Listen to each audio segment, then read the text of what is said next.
मैं उन दोनों से गुजारिश करूँगी कि वो थोड़ी देर के लिए स्टेज पे आएँ और अपना ये जो उनको हमने जज बनाया था आज की शाम, तो तालियां होनी चाहिए क्योंकि सभी बच्चों ने बहुत अच्छा डांस किया, लेकिन मोहित ने सबसे ज़्यादा अच्छा किया। So the prize goes to Mohit and the little girl Diksha.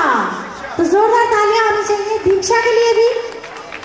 Mohit and Diksha both are getting prize. Mohit and Diksha ने तो बहुत अच्छा डांस किया ही है। कैसे किया है ये? एक और बच्ची है आयशा।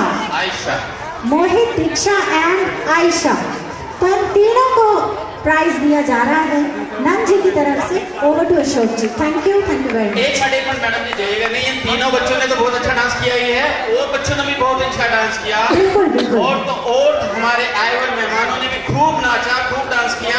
ये सब बदौलत आपके स्वर लहरी की वजह से। आपने इतना अच्छा गाया, आपने इतना मधुर गाया, हमने जरूर नाचना पड़ा हमें। धन्यवाद मैडम जी। एक गुजारिश और करना चाहूंगा मैं, जल्दी आगे। हाँ, मोहित को इनाम दिया गया है अच्छे डांस के लिए, जोरदार तालियां। दूसरा कौन सा है बच्चा? आयशा को इनाम दिया जा रहा है बहुत अच्छा डांस करने के लिए। एक बार तालियां जोर से। दीक्षा को भी इनाम दिया जा रहा है बहुत अच्छा डांस करने के लिए। धन्यवाद बच्चों। अब नीचे आ जाओ प्लीज बच्चों, हम अपना आइटम शुरू कर सकें। जल्दी जल्दी, टाइम बहुत कम है, नीचे हो जाओ बच्चों।